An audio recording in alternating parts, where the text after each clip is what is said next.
Bonjour daholo tsika rehetra. Kiadalan'ny tompo sy ny fahasoavany ny eo amintsika mandrakariva. Amin'ny lesona izay efa natombokantsika tamin'ny maraina tsika. Mbola eo amin'ny batisa ihany ny tombo-kase zany a. Ary alohan'ny hanovizantsika an'izay dia manasa antsika ary araka hivavaka indray ireny. Hivavaka tsika. Tompo iray masina sy tsara indrindra. Tonga indray izay fanohizana ny fampianarana ny teninao. Mbola eto amin'ny batisa izay, ary zava-dehibe loatra izany batisa izany. Karakaraha ny fanainao masina ny no ampianarinao anay ny batisa. Sy ny amin'izay fampianarana tokony hirosona mikasika izany. Satria tsy afaka hiroso amin'izany batisa izany izay raha tsy fantatra ny antony hanaovana batisa anay. Ary izany indrindra nefa nianaranay ihany koa ny amin'ny tombo-kase teo aloha mikasika ny resaka hoe famorana dia ny finoana izany, satria ny finoana no mitondra ho amin'ny batisa. Fony ny teninao manambara manao hoe izay mino sy atao batisa no vonjena. Kely Andriamanitra fanainao ny hiasa ao anatinay mba hitombonay amin'ny fahalalana sy ny fahendrena, ahafahana ihany koa miroso amin'izany batisa izany raha mbola tsy niroso izay. Dia raina ny anaranao, ray kalazay ny anaranao. Manamasinana iray ny amin'ny teninao ny fahamarinana. Eo am-pelantananao ray no ametrahanay ny fotoana indray amin'ity tapany anio ity.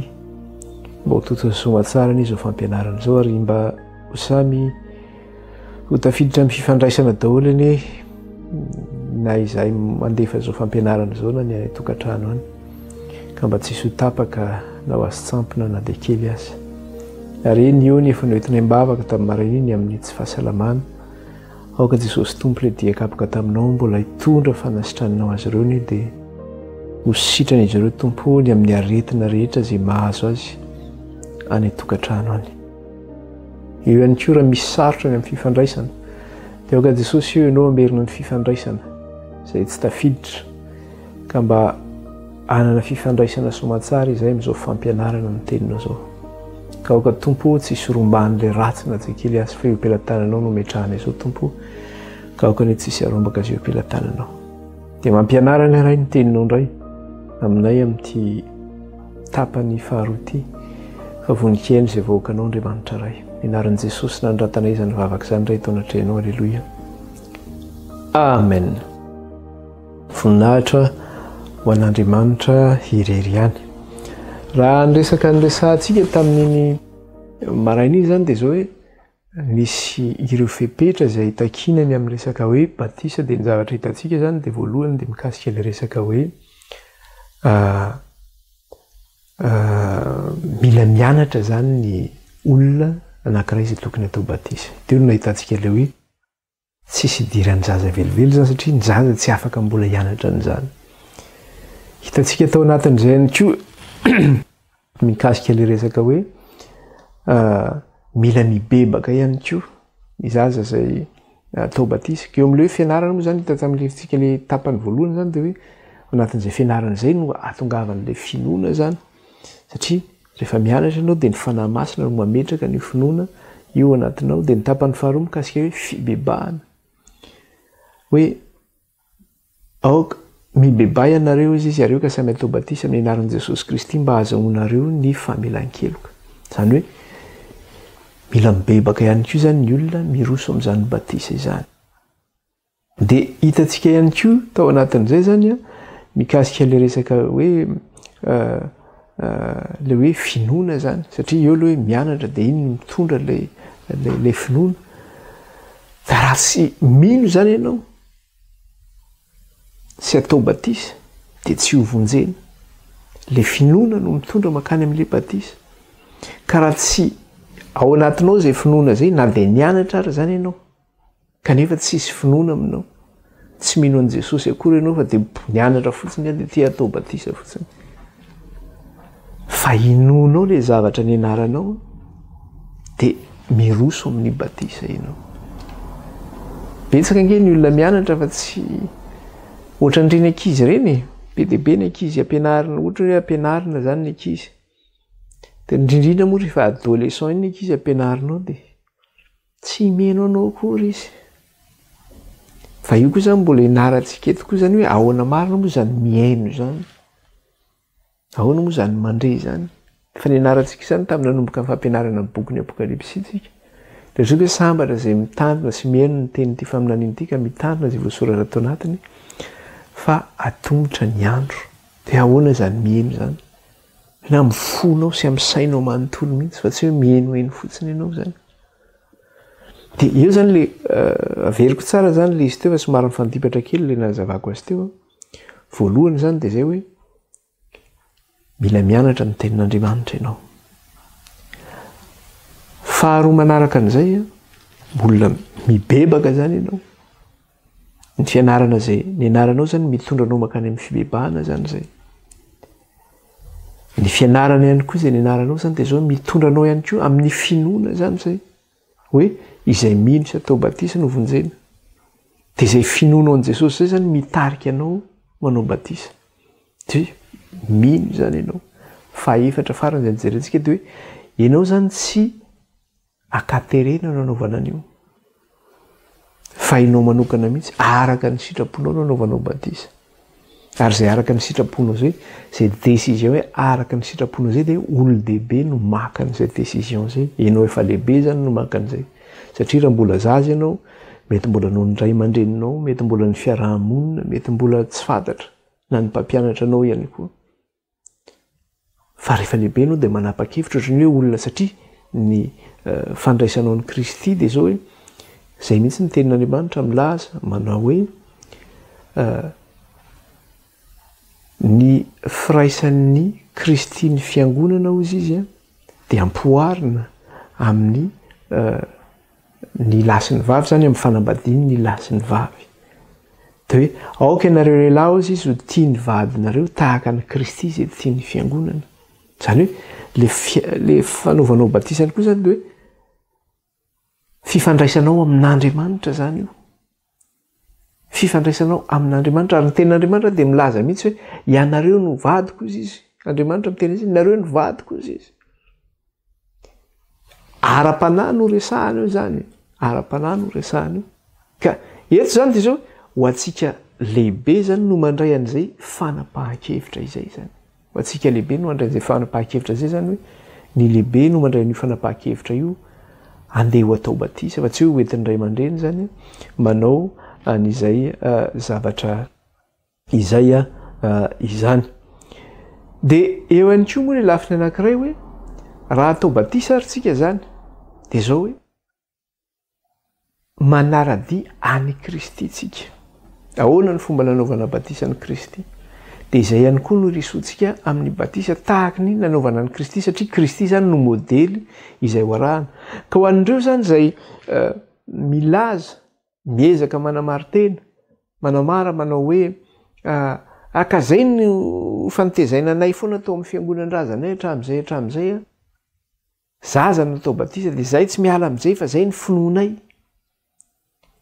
Fa na ny filazana an'izay fotsiny hoe zay ny finoanay de diso izay. Satria ny batisa ny zazakely tsy resaka hoe finoana. Fa ny atao hoe finoana, inona ny atao hoe finoana raha vao kristianina ianao de inona ny atao hoe finoana? Mino an'i Kristy ianao. Zay ny atao hoe finoana. Raha miteny ianao inona ny finoanao, miteny ny olona manao hoe zay katolika, zay protestante, zay adventiste, zay anglikana, anaram-piangonana zany fa tsy finoana. Fa ny finoana de hoe finoana an' Jesosy Kristy. Ka raha vao miezaka zay ianao manamarina manao hoe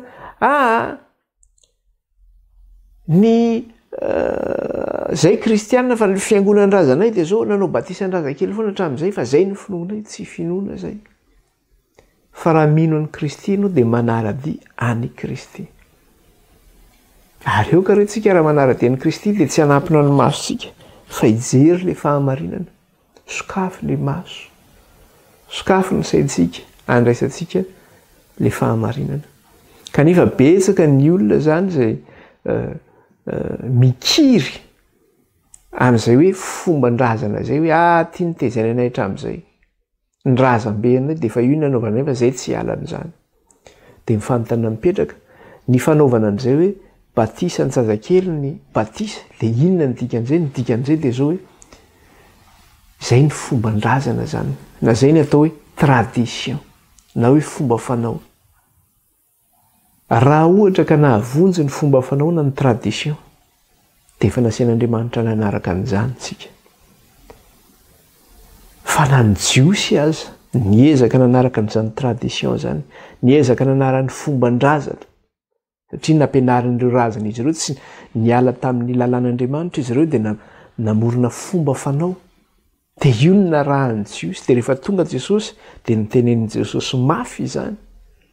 Dia itsika ihany koa ve mihirimbelona amin'io hoe fomban-drazana io. Dia ahoana ozy izy ny tompo mikasika an'izany? Satria tsy mahavonjy io fomba io. Ny fomba fanao zany tsy mahavonjy io zany. Fa inona ny mahavonjy?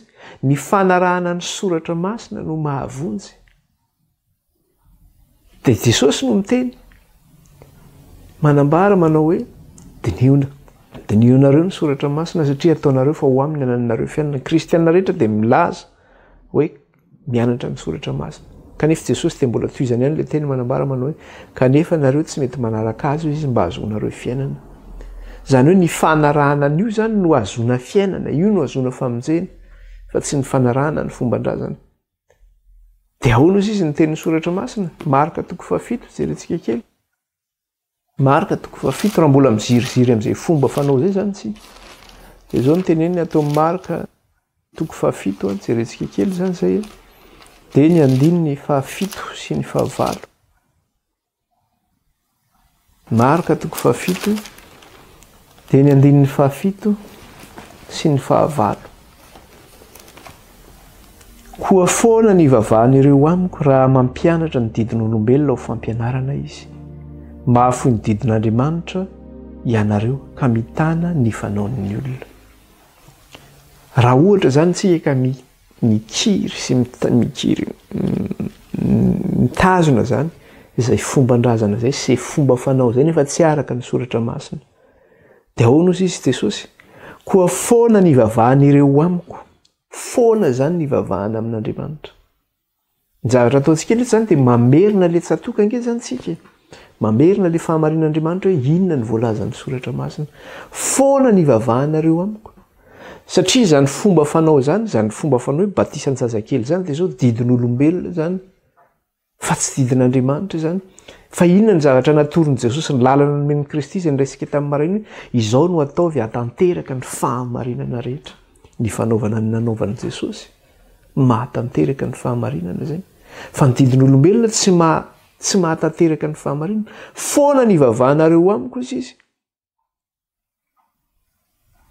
Raha mampianatra ny didin'olombelona ho fampianarana izy dia toy izany, mahafoy ny didin'Andriamanitra ianareo ka mitana ny fanaon'olona. Mitentsika manao io ny fivavahany razambe anao hatramin'izay, zay io ny fomba fanaonao, zay tsy ala amin'izany, mahavonjy anao io. Dia hozy izy arak'ilay teneny teo, mahafoy ny didin'Andriamanitra ianareo ka mitana ny fanaon'ny olona. Zany hoe fanaon'ny olona zany io tazominy io. Fa tsy araka ny sitrapon'Andriamanitra zany. Dia mikiry amin'io zany ianao dia tsy mahavonjy anao zany zay. Dia toy izany ihany aty amin'ny Kolosianina ihany koa izy dia mbola miteny an'izay. Kolosianina 2 dia ny 9. Ny ihany koa zany teneniny ato aty amin'ny Kolosianina 2 tsika. Dia ny 9. Araka ilay fitenenana izay fomban-drazanay ity tatiny na lehibe anay zay zao efa 4e génération, efa ty amin'ny zafindohalika zay mbola tsy niala tato zay fa io mahavonjy anay. Fa tsy mahavonjy zany. Dia ahoana mbola toy izany ihany soratra masina ny raisitsika. 9. Tandremo fandrao misy mahalasa anareo babiny amin'ny filozofia sy famitahana foana araka ny fampianarana voatolotry ny razana, araka ny abedian'ny fampianarana zao tontolo zao, fa tsy araka ny Kristy. Iza araka ny Kristy amin'ny maha-kristianina no raisitsika. Fa teneny tsara, tandremo fandrao misy mahalasa anareo babiny, zany hoe babo zany tsika milaza hoe fomban-drazana io, babo. Nefa ny tenin'Andriamanitra miteny manao hoe tandremo fandrao misy mahalasa anareo babo. Ka tsika mihirimbelona zany ny fomban-drazana io, zazakely no atao batisa, dia tondrahana rano no fanaovana batisa anazy. Dia babo zany reny olona reny zany. Tsy babon'ny Kristy izy, fa babon'ny fomban-drazana izy. Babon'ny Eglizy izy, fa tsy an'ny Kristy satria zay le teny tandremy fa ndro misy mahalasa anareo babiny amin'ny filôzofia sy famitahana foana araka ny fampianarana voatolotry ny razana araka ny abediny fampianarana zao tontolo zao fa tsy araka ny Kristy araka ny fampianarana voatolotry ny razana sy ny abediny fampianarana zao tontolo zao fa tsy araka ny Kristy. Inona araka ny Kristy tsy araka ny Kristy mihitsy zany. Inona ny araka ny Kristy? Dinionareo ny soratra masina satria ataonareo fa ho aminy ananonareo fiainana dia dinio le soratra masina. Inona ny voasoratra ao zay nge ny anarantsika teto foana nandritra n'izay fotoana zay nianatra ny batisa antsika dia miverina zany tsika amin'ny soratra masina manahoana ny voalazan'ny soratra masina atanteraka le fahamarinana Kristy lehibe no nandeha nirosona atao batisa tsy nentina izy efa lehibe izy olo-dehibe inona ny olo-tena ho atao batisa rehefa nirosona atao batisa izy nilaviny jaonina za tsy anao batisa anao hozy Jesosy ataovy izao fa izao no atanteraka amintsika ny fahamarinana rehetra hozy izy dia tsy nandahazy jaonina fa natao batisa izy dia najoboka atao anaty rano Jesosy ny fois izy navoaka atao anaty rano Jesosy avy eo nirotsaka tamin'ny fanahy masina ka rehefa manao batisa koa ianao dia izay koa mantsy tanjona amin'le batisa satria io le teneniny taty amin'ny asan'ny apôstôly zavatra tsy voatenitsika kely izy iny tamin'ny maraina dia zavatra anankiray dia ity ato amin'le asan'ny apôstôly toko faharoa hitantsika iny zany verenantsika kely dia ina zavatra resahany asan'ny apôstôly toko faharoa dia ny andininy fafito amby telopolo sy ny valo amby telopolo dia inona ny zavatra nisy teto ho an'ireo zay resy lahatra zany dia zao ny zavatra nytenen'ny apôstôly Petera teto hoe ary anandre zany ny olona dia voatsindro an-tampony ka nao tamin'ny Petera sy ny apôstôly namany hoe ry rahalahy inona no ataonay zany hoe rehefa nandre le fampianarana zany izy dia resy lahatra dia hoy Petera tamin'ny mibeba ary eo ka samy atao batisa amin'ny anaran'i Jesosy Kristy ianareo rehetra dia toy izany mba hahazo famelana ny elokareo.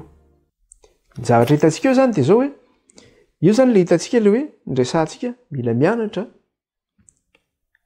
dia rehefa mianatra ianao dia mibebaka dia miroso amin'ny batisa zany ianao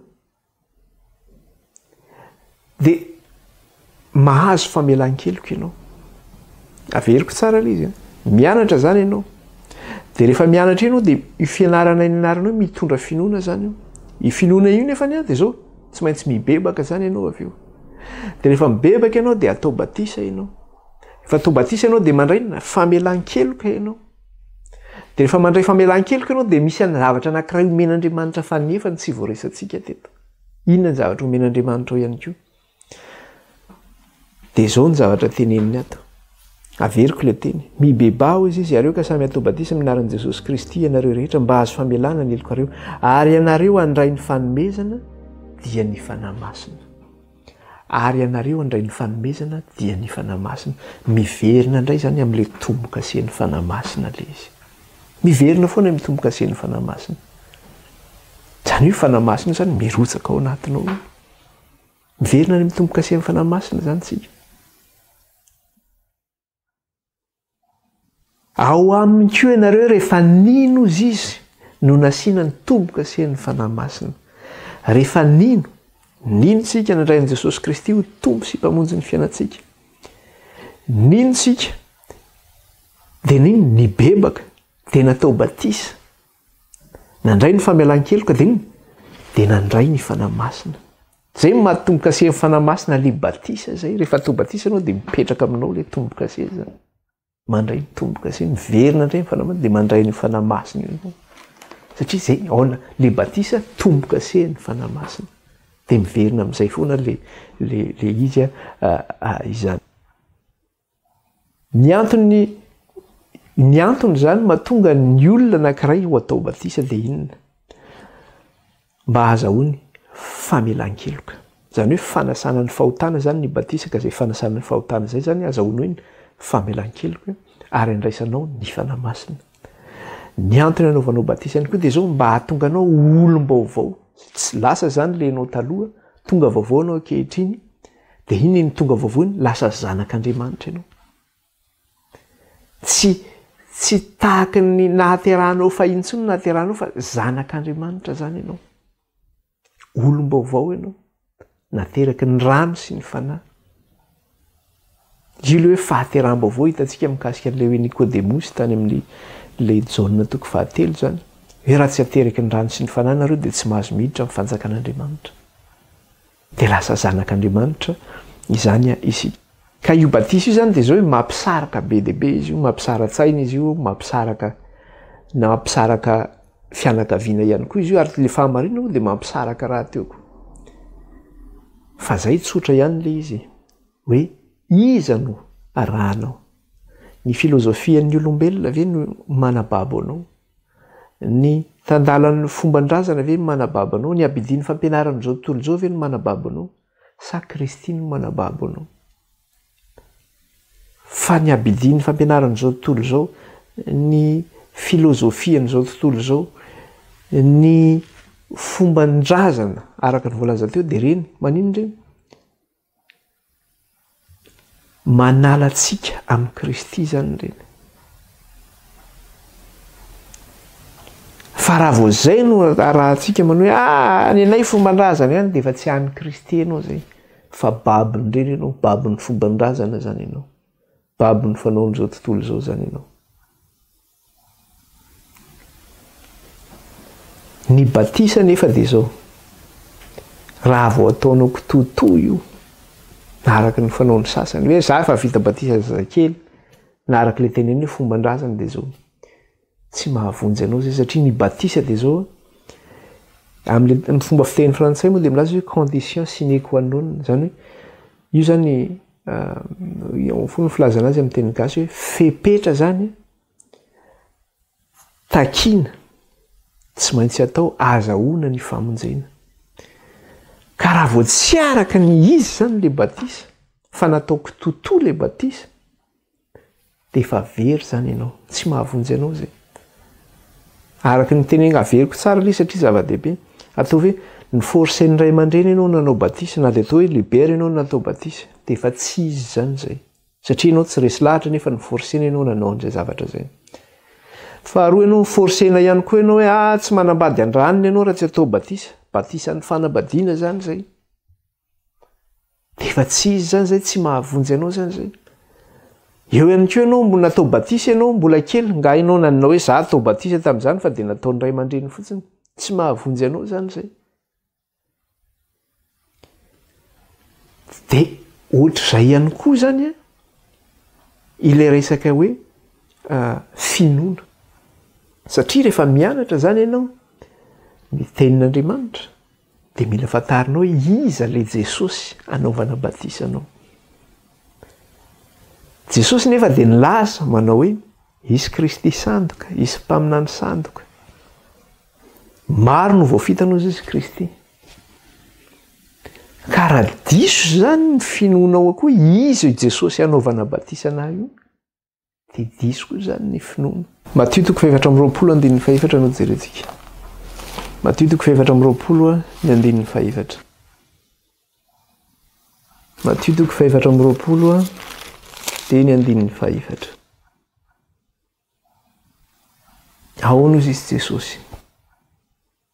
Ary Jesosy namalaka nanao taminy hoe mitandrema fa andreo isamitaka anareo fa maro no avy amin'ny anarako anao hoe izaho no Kristy ka maro no voafitany. Jesosy no miteny an'izany. Tandremo fa andreo misy hamitaka anareo izy fa maro no avy amin'ny anarako anao hoe izaho no Kristy ka maro no voafitany. Ka raha amin'ny alalan'io Jesosy sandoka io zany no anaovanao ny finoanao an'io Jesosy sandoka io no anaovana batisa anao dia diso ny batisa ataonao. Io Jesosy sandoka io tsy voatery le hoe Jesosy hoe aty Jesosy mipoitra ery ananiny fa Jesosy ampianarina amin'ny fampianarana ange izy io. Ary Jesosy tenany mihitsy dia nilaza, ny soratra masina dia milaza hoe i Kristy dia zao famantarana ho lavina zany Jesosy Kristy zany. Jerentsika kely aty amin'ny Luka izy no teny amin'iny. Luka izy no teny amin'iny. Jerentsika aty amin'ny Luka toko 2 aty. Ny zavatra resahany io. Luka toko 2 dia vakitsika ny 4:30 mikasika ny amin'ny faminaniana ny amin'ny Kristy. Dia jereo tsara ilay izy. 4:30 Ary Simeona nitsodrano azy ireo ka nanao tamin'ny Maria reniny zaza hoe indro ity zaza ity dia voatendry ho fandavona sy ho fananganana ny maro eo amin'ny Israely ary ho famantarana ho lavy na. Ity zaza ity dia voatendry ho fandavona be zany no lavo amin'i Jesosy Kristy. Sy ho fananganana ny maro be koa ny voavonjy amin'io zany eo amin'ny Israely ary ho famantarana ho lavy na. Jesosy Kristy zany dia tena famantarana ihany koa. Miresaka tsika ny amin'ny resaka le hoe tombo-kase zany dia Jesosy Kristy zany nivomesatra io tombo-kase io satria Jesosy le famantarana ho lavina. Raha diso ny finoanao an'io Jesosy io zany dia mampamangy na atao batisa joboka renao dia diso zany ny famonjenanao. Satria ahoana izy izay rehetra natao batisa ao amin'ny Kristy dia mitafy an'i Kristy. Ahoana ny mahafamantarana ho lavina ny Kristy? Inona ny zavatra nitenen'ny Kristy mahatonga anazy ho famantarana ho lavina? Dia raha isika aty amin'ny Matthieu 12. Matthieu 12 jerentsika. Matthieu 12 dia ny andininy 7:30. Andininy 7:30 ka hatramin'ny 100. Andininy 7:30 ka hatramin'ny 100. Ary tamin'izany ny sasany tamin'ny mpanorandalàna sy ny fariseo namaly azy ka nanao hoe mpampianatra tahita famantarana avy aminao izahay. Hitantsika fa Jesosy dia famantarana ho lavina.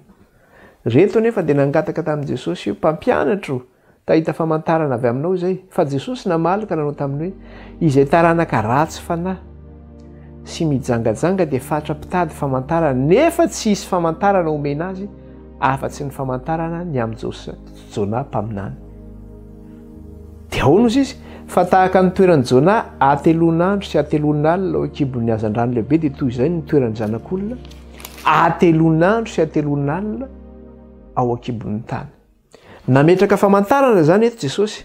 Dia inona ny famantarana nomeny? Famantarana ny amin'ny tenany no nomeny. Mahakasika azy no nomeny. Zay ozy izy ireo fariseo sy mpanoran-dalàna mba te ahita famantarana avy aminao sy fahagagana. Teo izy Jesosy hoe ny taranaka ratsy fanahy sy mpijangajanga azy izy dia tokana ihany ny famantarana omena azy. Ireo tsika miheno zao misy marina ve tsika naray azy? Ratsy fanahy sy mpijangajanga daholo antsika mpanota daholo tsika rehetra. Inona zany ny famantarana omena atsika? Dia hoy Jesosy tahaka ny Jona izay 3 andro sy 3 alina atao akibon'ny hazan-drano lehibe ozy izy. Dia zao tahak'izay koa ny toeran'ny zanak'olona 3 andro sy 3 alina ao akibon'ny tany. Amin'ny fotoana iny zany hoe rehefa maty Kristy zany dia zao 3 andro sy 3 alina ny famantarana hitoerany ao akibon'ny tany, ao am-pasana zany.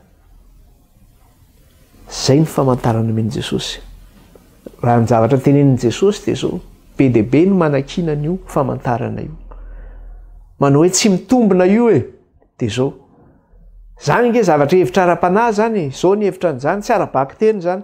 Be dia be ny manao an'izany fa zao ny zavatra inoko. Jesosy Kristy irery ihany ny marina. Raha ny teny an'izay izy dia marina zany izay zavatra tenenin'izay. Tanteraka ve zany?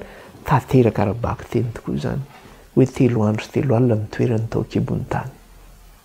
Io famantarany amin'ny Kristy izay famantarana ho lavina io dia be dia be ny mandravana izy io. Be dia be ny tsy te hino an'izy io ary sakanan'ny Satana tsy hino an'io ny olona. Satria rehefa tsy mino an'io ny olona dia diso zany Jesosy hinony. Fantatsika tsara fa izay mino sy atao batisa nefa no vonjena. Ny fahafantaranao an'io Jesosy maty 3 andro sy 3 alina io, nipetraka 3 andro sy 3 alina tao akibon'ny tany io ny azahoanao famonjena. Io le Kristy zanak'Andriamanitra, io le tafianao. Raha io ny nonao dia azonao ny famonjenanao. Raha diso ny finoanao an'i Jesosy tsy mino an'izay famantarana izay ianao dia tsy mahavonjy anao zay. Mety tsika maheno an'izao, mety misy efa nahenoenany zany any, misy mbola tsy naheno hoe ahoana indray zany. Dia manasa antsika noho ny hianatra ny fianarana dia tonga amin'izay tsika hoe inona tokoa izay famantarana izay. Dia ny afantarana n'izay famantarana izay dia araka ny voalazan'ny soratra masina satria tsy maintsy mitoetra atao amin'ny soratra masina itsika. Ary izay zavatra tenenin'i Jesosy dia maninona? Tsy maintsy tanteraka izay zavatra teneniny.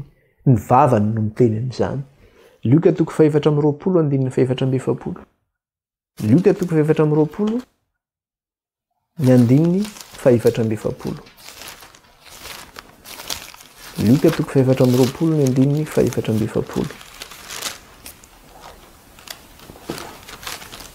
Vakina amin'ny anaran'i Jesosy. Dia ahoana ozy izy Jesosy? Dia hoy izy taminy, izao ny teniko izay nolazaiko taminareo fony mbola teo aminareo aho, fa tsy maintsy ho tanteraka izay rehetra nanoratanay teo amin'ny lalàn'i Mosesy sy ny mpaminany ary ny salama. Eto zany Jesosy dia efa miteny.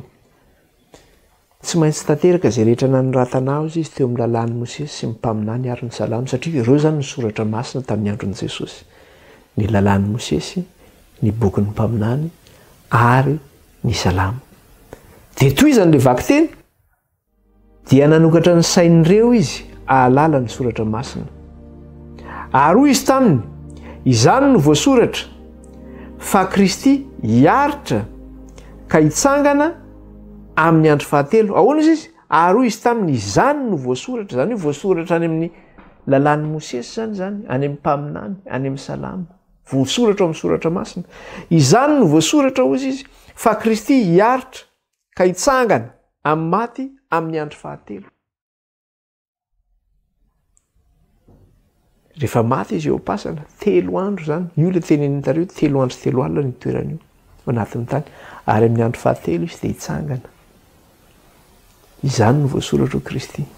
Dia araka le teneniny teo, ahoana izy teo?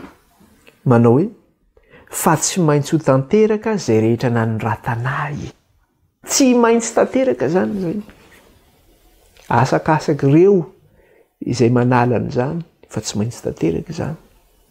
Raha mino an'izay ianao hoe hoenarantsika eto izany, satria famantarana zany mikasika an'io Jesosy hoe maty 3 andro 3 alina io. Dia hianarantsika eto mikasika an'io famantarana io, hijeritsika zany any amin'ny soratra masina ahoana ny voalazan'ny mpaminany mikasika an'izy io. Dia rehefa hitantsika mikasika an'izay dia hojerentsika tokoa ilay izy hoe tanteraka arabaky teny ary ve io Jesosy maty 3 andro 3 alina io nitsangana tamin'ny andro fahatelo. Dia hitantsika io fa tena tanteraka arabaky teny tokoa io. Hitantsika io tanteraka arabaky teny. Dia ny finoanao an'izay zany hoe io Jesosy io nahazo 3 andro 3 alina io no azahoanao famonjena, famantarana io. Be dia be ny olona ange mino an'i Kristy, mino an'i Kristy izy, fa rehefa tonga amin'ny famantarana io izy dia lavy ny famantarana io. Hoe tsy possible, io nge tsy voatery hoe mahazo 3 andro 3 alina. Satria tsy non'ny egliziny zareo, tsy non'ny fiangonana io. Dia mieritreritra ve ianao hoe ahazo famonjena. Tokana ihany ny famantarana omeko anareo izy Jesosy. Ny finoan'ny fiangonana ankamaroany dia hoe maty Kristy, velona ho azy, dia fa ampy azy zay fa aza mandrebiriby amin'izany 3 andro 3 alina zany. Fa Jesosy ange no niteny an'izany fa tsy za. Jesosy zany mandrebiriby ny saintsika hoe fa ampy azy zany hoe Jesosy maty dia ampy azy zany, velona nitsangana tamin'ny maty izy, mavonjy azy zany. Fa tsy maintsy fantarinao izay famantarana zay. Fa ny fiangonana rehetra ange, ohatra ny devoly ihany ange, ny devoly koa ange mba mino an'Andriamanitra ka mangovitra. Fa nefa inona ny ataony fa nga izy manaraka ny sitrapon'Andriamanitra. Dia ohatra ny be dia be ny fiangonana koa, mino izy, mino an'i Jesosy izy, maty Kristy, nitsangana tamin'ny maty Kristy, niakatra any an-danitra Kristy. Fa io famantarana io, laviny io, io le hoe famantarana ho laviana. Dia ahoana?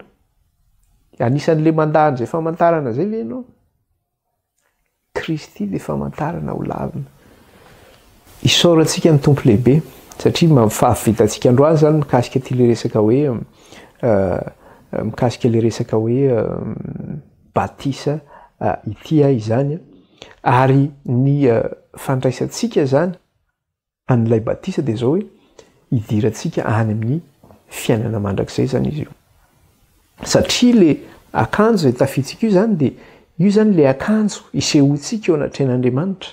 Rehefa ho avy Kristy no amin'irao ny lanitra zany dia ny olona tafiditra ao amin'ny fanasana ny fampakaram-bady ny zanak'ondry zany dia zao manao an'io fitafiana io zany, mitafy an'io fitafiana io, ka araka le tenintsika teo hoe itsika no vadin'i Kristy, na hoe itsika ny vadin'Andriamanitra zany, itsika zany no ampakarina amin'ny fanasana amin'ny fampakaram-badiny zanak'ondry io.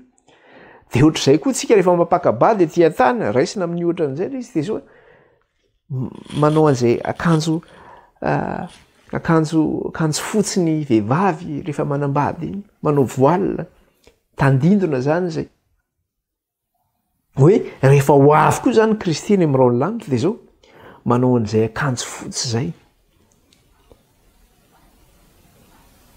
ny vadin'ny Kristy zany rehefa eona aminy amin'ny fampakaram-bady io inona nefa io akanjo zay anaovana io akanjo zay satria ny hevitry le loko fotsy dia zao hoe fandresena fahadiovana fahamarinana io nefa nyraisinao tamin'inony io fitafiana io nyraisinao teo amin'ny batisa io fitafiana io hoe zay misy atao batisa no vonjena ary ireo zay natao batisa dia maninona mitafy any Kristy zany hoe nandray an'i Kristy zany izy mitafy an'i Kristy izay le fitafiana hoentiny amin'iny batisa iny dia jerentsika ty amin'ny apokalipsy mikasika ny zavatra zay apokalipsy toko 7:10 apokalipsy toko 7:10 ny andininy fahenina sy ny fahavalo apokalipsy toko 7:10 andininy fahenina sy ny fahavalo dia zao nivaky ny teny amin'ny anaran'i Jesosy dia nareo feo tahaka ny any vahoaka betsaka ao sy tahaka ny firondroan'ny rano be ary tahaka ny fikotrokotriky ny kotrokorana mafy nanao hoe aleloia efa nitompan'Andriamantsika dia nitsotoa no mpanjaka ary eo kisika hifaly sy ho ravoravo ka ame voninahitra azy fa tonga ny fampakaram-badiny zanak'ondry ka efa niomana ny vadiny aoka isika hifaly sy ravoravo izy ka ame voninahitra azy fa tonga ny fampakaram-badiny zanak'ondry ka efa niomana ny vadiny dia toy izany ary nasaina ny tafy-rongony fotsy madinika sady madio no mangatsakatsaka izy fa izany rongony fotsy madinika izany dia niasa marina ataon'ny olona masina tonga zany fampakaram-bady dia nasaina ny tafy-rongony fotsy madinika izy lamba fotsy zany ilo hoe fitafiana fahamarinana fandresena fahadiovana nyraisinao io fitafiana io tamin'ny batisa zay rehetra natao batisa dia mitafy any Kristy dia toy izany eo amin'ny eo kaiky ihany andininy fasivy ary hoy izy tamiko soraty sambatra izay natsoina ho amin'ny fanasana amin'ny fampakaram-badiny zanak'ondry fa hoy izy tamiko ireo dia teny marin'Andriamanitra sambatra zany ianao raha anisan'izay olona nasaina amin'izany fampakaram-bady zany tonga amin'izany fampakaram-bady zany ianao ve anisan'izany nasaina zany amin'ny fampakaram-bady io satsia sambatra zany ianao raha tafiditra amin'izay ka raha manao kitotoa ianao dia mieritreritra ve ianao hoe ho tafiditra ao ianao tsisy fahasambarana ho avinao zay nge ny mahatonga le efa nresantsika teto foana moa le nisy an'le lehilahy anankiray dia tonga satria le fampakaram-badiny zanak'ondry no resahany eto zany rehefa nasaina ny olona rehetra fampakaram-bady dia tonga tao anatin'le efitra fanasana nisy lehilahy anankiray tao rehefa nitsofoka ny mpanjaka ijery zay nasaina dia nanao ny akanjo daholo ny rehetrarehetra nisy anankiray tao tsy nanao akanjo dia ahoana ozy izy le mpanjaka risakaiza ozy izy fatan'i Jesosy tsara io zany io le miantso ny anarany isan'andro io le manao aminy hoe tombokotomboko isan'andro nefa ny tenin'Andriamanitra ihany koa dia milaza manao tsy izay rehetra manao amin'ny kotombokotomboko niditra ny fanjakan'ny lanitra ozy izy ka le mpanjaka amin'ny teny eto zany hoe risakaiza ahoana no ahafahanao mitsofoka amin'ity toerana fanasany ity nefa ianao tsy manao akanjo fiakanjon'ny fampakaram-bady ozy izy sina lera namany satria risakaiza fatany tsara io maninona moa risakaiza satria zay zany le izy be dia be nge ny olona miantso io za kristianina mivavaka izy ireo le hoe vehivavy fito miazona lehilahy anankiray kanefa manao hoe ny anina ihany no aninay ny tafiana ihany no tafianay kina zany ianao tonga any amin'izany toerana zany risakaiza mitsofoka ny mpanjaka ahoana ny tsofoanao teto nefa ianao tsy manao akanjo fikanjon'ny fampakaram-bady dia ozy izy ny mpanjaka fatory ny tanany sy ny tongony atsipazo ny velana izy any no misy ny fitomanina sy ny fikitroanifo dia mbola toy izany fa maro no atsoina fa vitsy no vonjena. Maro no atsoina miantso anao nge Andriamanitra isan'andro dia hoe ianao fa manao kitotoa ianao ataonao kitotola izy fa vitsy no vonjena. Vitsy zany ny tafiditra amin'ny fampakaram-bady ny zanak'ondry, tsy betsaka fa vitsy ny tafiditra amin'io. Any ianao voagina hoe dia ahoana ty ka ny famonjena reto dia zao tsy kitotoa ny famonjena ka atao hoe atao zarizary fahatany fotsiny. Ka rehefa miteny ianao rehefa mino aho dia ampy ahy zay tia ny fiangonan-drazako dia tia ny mahavonjy ahy zany ny atao hoe kitotoa zany. Ohatra ny lera namany ity fatan' Jesosy izy laza izy fa kristianina fa izy ny teny hoe ny ataoko ihany ny ataoko, no haniko ihany no haniko. Fa rehefa tonga teo izy sina izy any velany any misy ny fitoamanina sy ny fitrohanify. Andriamanitra nge miantso anao isan'andro hoe maro no atsoina ozy izy, miantso izy fa vitsy ny mandray an'izay afatra zay. Dia izay zany le teny manao hoe tsy izay rehetra manao amiko tomboko no hiditra amin'ny fanjakan'ny lanitra fa izay manao ny sitrapony raiko izay any an-danitra hoy Jesosy Kristy. Vakizika kely Matthieu 7. Matthieu 7. Matthieu 7 andininy faraika amin'ny 20.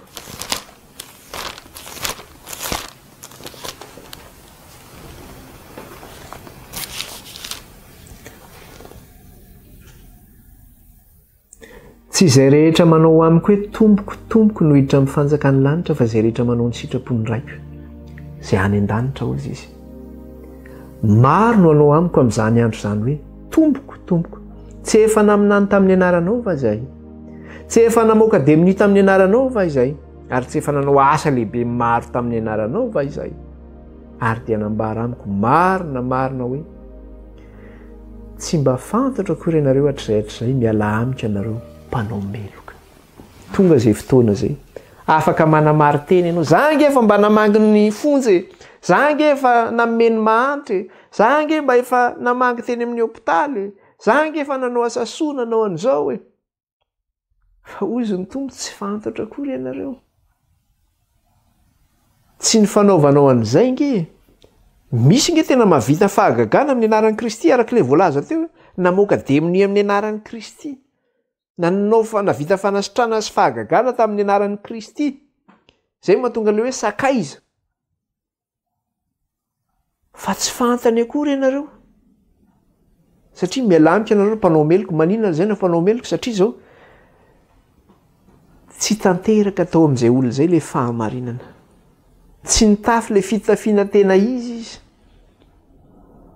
Satria mbola tandalan'ny fomban-drazana no nitafiany tao.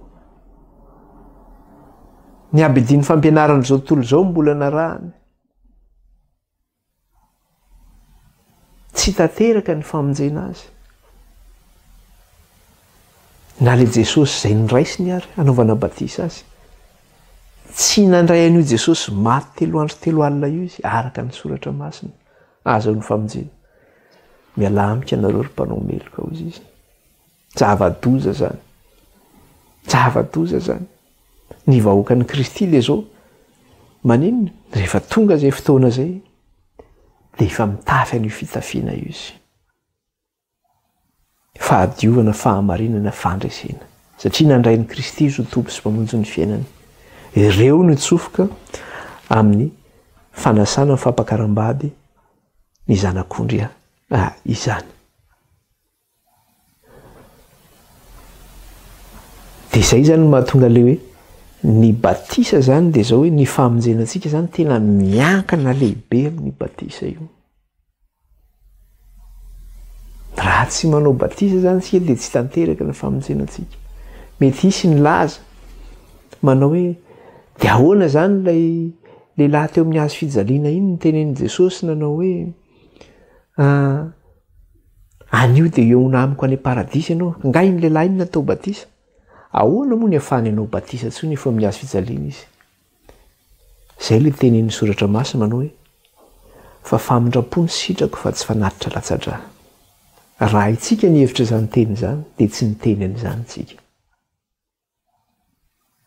ny dikan'izany dia zao aza miandry hoe efa akaiky ny fahafatesana ianao voandray fanapahan-kevitra fa anio ny fotoana raha ian'ny feony ianao aza mana mafy ny fonao dia mirosoa amin'izay batisa zay raha mbola tsy nanao an'izay fa aza miandry fotoana hoe rehefa tena akaiky ho faty mihitsy dia zay vao mandray an'i Jesosy tombo Simona sao dia diso hevitra ianao fa soavana ingeny nahazo an'ilay lehilahy teo amin'ny hazo fijaliana iny fa mety ho vitsy ingeny ny olona oatra n'iny lehilahy iny ka sao dia eritreritra ianao amin'izay vao tena hoe ataoko daholo no fanaovako rehetrarehetra izay tiako atao dia rehefa tonga izay fotoana zay fa ngaha misy mahafantatra izay avoky ny ampito izany dia tsy maintsy manaraka an'izay ianao inona ny tenen'ny soratra masina dia manaraka araka ny ataon'ny soratra masina isika famindrapo ny sitrako Jehova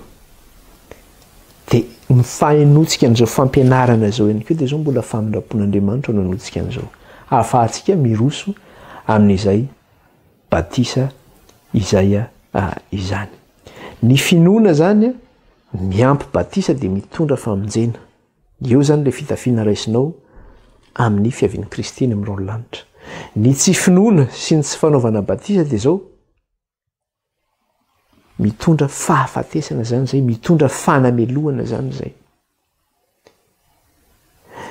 ny finoana ihany koa tsy misy batisa zany dia zao mitondra fanamelohana ihany koa zay ohatra n'ilay lehilahy zay tsy tafiditra teo zay vao nesorina teo amin'ny fanasana fampakaram-bady zay tsy nanao ny fitafiana nino an'i Jesosy angesy fa tsy nino fa izy tsy nanana le fitafiana dia nanao any nesorina teo amin'ny fampakaram-bady izy ny fatorana ny tanany sy ny tongotra any misy natsipy any velana izy any misy ny fitomanena sy ny fitrotroanify ka zay zany le izy hoe mino ampiana batisa zany izay no mitondra famonjena anao raha vao tsy ampy zany ray amin'ireo dia efa tsisy famonjena ho anao zany zay raha mino fotsiny anao nefa tsy atao batisa zany dia efa tsy famonjena ho anao zay na mino koa nefa ianao le finoana raha atao batisa koa nefa ianao kanefa ny finoanao diso ny amin'ny resaka hoe iza io anaovana batisa anao le Jesosy famantarana araka ny soratra masina ve nanaovana batisa anao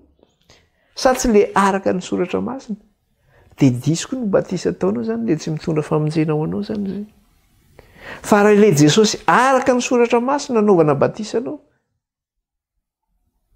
izay no ninonao ka natao batisa anao dia voavonjy ianao zany voavonjy ianao mikasika an'izay zavatra zay ny fanontaniana mipetraka ihany koa dia ity manao hoe rehefa vita batisa ary ve zany ianao satria eo mantsy le hoe zay mino sy atao ozy izy ny apôstôly Petera manao hoe mibebay anareo areo ka samy atao batisa amin'ny anaran'i Jesosy Kristy azaonareo ny famelan-keloka ary andray ny fanomezana ianareo dia ny fanamasina ny dikany ara ve zany dia zao rehefa vita batisa ve tsika dia hoe tsy manota intsony tsy mety ho lavo intsony ny zavatra anankiray dia ity tsika olombelona ihany mety ho lavo tsika satria mbola eto amin'ity tany ity no misy atsika rehefa tonga any an-danitra tsika dia any vao tena tanteraka atsika raha mbola eto amin'ity tany ity dia tsy maintsy mbola misy ny fahoriana mbola misy ny alahelo mbola misy ny tomany mbola mety ho latsaka tsika eto zany ka raha efa nandray ny fitafiana itsika tamin'ny batisa zany nandray ny Kristy dia zao rehefa lavitsika ny dikan'izay dia hoe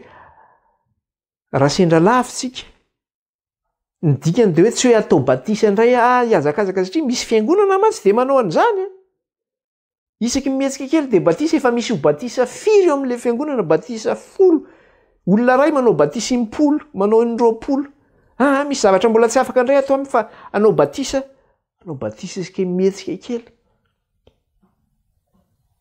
fa nga Jesosy ity dia omboanao amin'ny hazo fijaliana foana no miara-maty amin'ny Kristy foana ianao ho alevina foana fa maty indray mandeha ho anao Kristy nanavitra anao indray mandeha izy mety ho lavo tsika mety menjera tsika ny mpianatry Jesosy koa inge ka lavo taorenina fahatezana Kristy tsy nahita ny mpianatry Jesosy hoe tiana natao batisa dra lafa lavo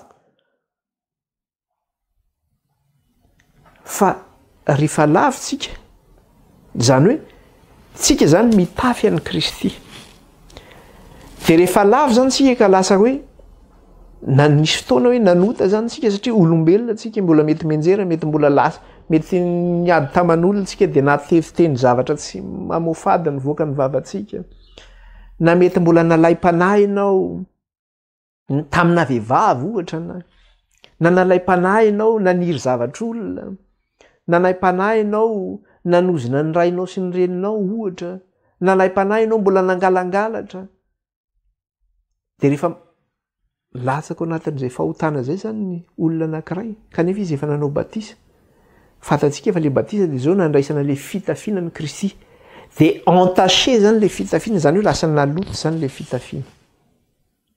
Inona zany ny tokony ataonao amin'izay fotoana zay? Mbola verina ve zany ianao atao batisa? Dia jerentsika efa atao amin'ny soratra masina izy no miteny an'izay Apokalipsy 7 mamaly an'izay fanontaniantsika zay efa nianarantsika teto izy io mikasika le famantarana anankiray dia le hoe rano zanak'ondry. Nianarantsika amin'izay fampianarana izay hoe famantarana ihany koa tomboka se le rano zanak'ondry. Dia eo zany mahazava-dehibe le rano zanak'ondry eto. Asany Apokalipsy 7 ny 9:3 sy ny 4:10. Dia reto zany nisy vahoaka betsaka tonga tany an-danitra dia nyray tamin'ireo olona zany tamin'ireo olona 420 ny tenina nambara manao hoe iza moa reto olona reto izy 9:3 sy ny 4:10. Ary ny anankiray tamin'ireo olona namalaka nanao tamiko hoe iza moa ireo miakanjoakanjo fotsy lava satria fantatsika tsara fa ny miakanjo fotsy lava ny tonga izy tonga any amin'ny fanjakan'Andriamanitra. Ireo le mitafy dia mitafy an'i Kristy nahazo le fitafiana fotsy zany. Dia hoy izy iza moa ireo miakanjoakanjo fotsy lava ary avitaiza izy fa hoy izy taminy fa hoy izao taminy tompoka ianao no malala. Dia hoy izy tamiko ireo no avy tamin'ny fahoriana lehibe ary ny akanjony nosasany sy nofotsiny tamin'ny rano zanak'ondry. Ireo no avy tamin'ny fahoriana lehibe hoy izy. Fahoriana nge ny mianatra antsika eto ny fakapanahy andro ny fakapanahy nge niainantsika eto amin'ity tany ity fakapanahy zay afafy ny devoly. Ny tenin'ny soratra masina dia milaza manambara manao hoe satria ianao izy nitandrina ny teniko dia izao kosa izy hiaro anao amin'ny andro ny fakapanahy izy. Satria itsika zany dia izao miaina eto amin'ny toeran'izay feno fakapanahintsika. Raha mitenitsika hoe 20 taona lasa tany aloha tany tsara ny fiainana amin'izao fotoana izao pira lavitra satria inona ny antony mahatonga an'izany? Miaratsy isan'andro ny fiainan'ny zanak'olombelona. Mempaka amin'ny lanitra trany ny fahotany zanak'olombelona. Ka tsika zany tena miainao anatin'ny andro ny fakapanahy feno faharatsiana, feno loza, feno zavatra maro samihafa. Ao anatin'izay nefa dia zao mety ho latsaka ny vahoaka an'Andriamanitra amin'izay fotoana izay. Zany akory tsy maniry azy io ny latsaka fa mety ho latsaka izy. Ary tsy mety ho indray mandeha izy ny latsaka na mety ho indroa. Fa mety ho lavo impito mihitsy izy. Inona moa le isa fito dia isa amin'ny fahafenoana zany. Ny tenin'Andriamanitra nefa dia milaza manao hoe ny laviny pito ny marina hozy izy. Inona mahatonga zany hoe laviny pito ny marina satria na dia lava ary izy dia maninona? Miarina trany izy. Miarina trany izy. Dia rehefa miarina izy, iza no afaka manaisitra azy? Iza no afaka mampiarina anazy? Iza no afaka manadio azy? I Kristy no afaka manadio azy. Dia teo ilay nianarantsika tamin'ny rano zanak'ondry manao hoe fony ianareo mbola mpanota aza hozy izy. No diovina noho ny amin'ny ranon'i Kristy ianareo fa vao mainka fa ankehitriny hozy izy. Moa ve tsy hanadio anareo izy noho ny amin'ny rano? Dia tena mbola manadio tokoa io ranon'i Kristy io ankehitriny. Raha naloto zany io fitafitsika io tamin'ny batisa. Tsy tamin'ny batisa, raha naloto io fitafitsika zay fitafiana batisa io zany, le fitafianan'i Kristy io zany vokatry ny fahotana hoe mety hoe lavitsika. Dia angatao ny ranon'i Kristy mifona amin'Andriamanitra miekekeloka mpanota Andriamanitra mifona aminao dia angatao io rano zanak'ondry io. Anadio sy anasantsika na afaka antsika mifahotantsika rehetra. Rehefa angatantsika io madio indray io fitafianao io. Izay ny vahoaka tonga any an-danitra. Tsika nge tsisy tanteraka fa tadidio fa tsy izao tsony velona fa Kristy ny velona atao anaty. I Kristy no mahatanteraka atsika. Tadidio zay.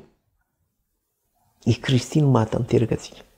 Raha isika dia malemy izay mahatonga ny tenin'Andriamanitra miteny manao hoe mahery amin'le mampahery ahy satria Kristy no mampahery ahy. Ny fitafitsika zany de izy le rany Kristy no manadio ny fitafitsika. De tonga madio indray izy fotsy mangatsakatsaka. Voninahitra ao an'Andriamanitra rery any. Le rany Kristy zany no manadio ny fitafitsika. Angatao isan'andro, ndreo mety lavitsika no zavatra amin'ny fiainantsika. Zay mahatonga antsika kristianina manao hoe tsy hoe vitan'ny Kristy teo amin'ny hazo fijaliana ny famonjenana hoe vita batisa ihany koa tsika de zao tsy mila mivavaka intsony tsika mangataka famindrapo sy famelan-keloka. Misy fiolona manao an'izany, l'olom-piangonana manao an'izany, manao tsika tsy mila mangataka famelan-keloka intsony. Izy zany tsy manota intsony zany izy eto amin'ity tany ity fa efa marina zany izy. De iza ny rany Kristy anadionao nefa Jesosy miteny miambena mandrakariva ka aza mitsahatra. Zany hoe ianao miambina hoe mivavaka isan'andro zany ianao, miankohaka isan'andro ianao, mangataka famindrapo sy famelan-keloka isan'andro ianao mba ho amarin'ny rany Kristy, mba ho voadio foana, mba mijanona madio foana io fitafianao isan'andro tsy misy pentana eo anatrehan'Andriamanitra. Izay zany le izy. Rehefa vita batisa amin'ny Kristy ianao de diovina isan'andro no am'rany zanak'ondro io fitafianao io. Izay zany ny fampianarana mikasika an'le batisa. Voninahitra ao an'Andriamanitra rery any.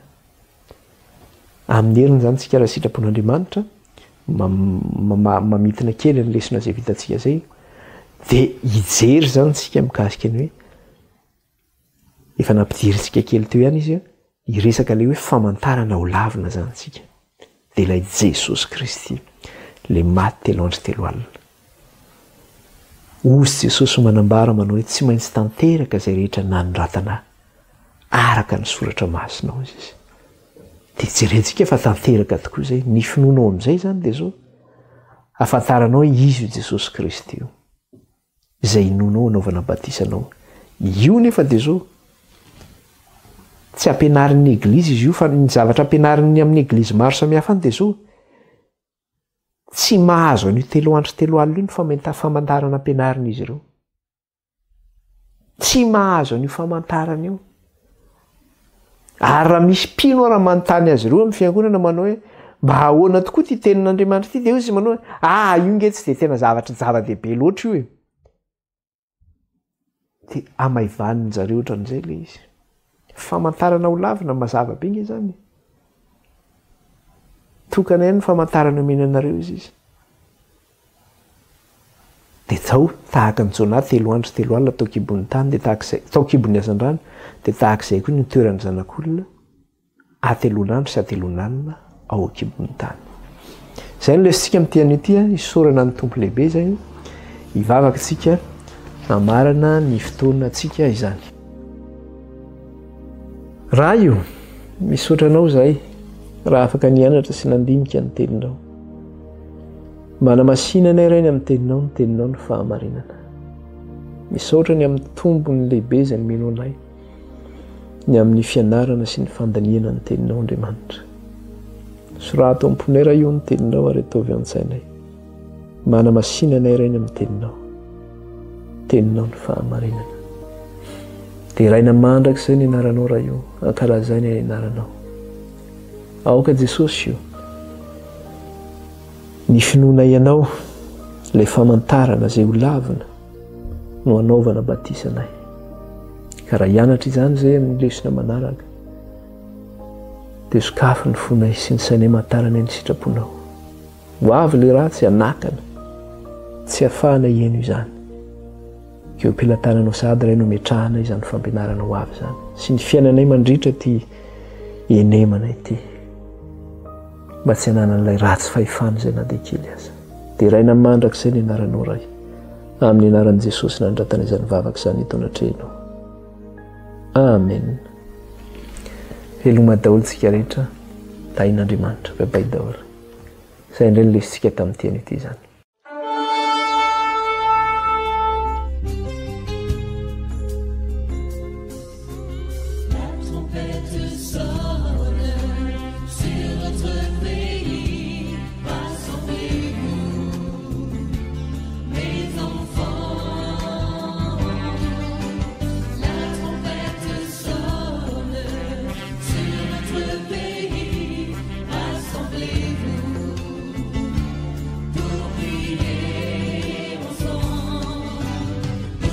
Chinafa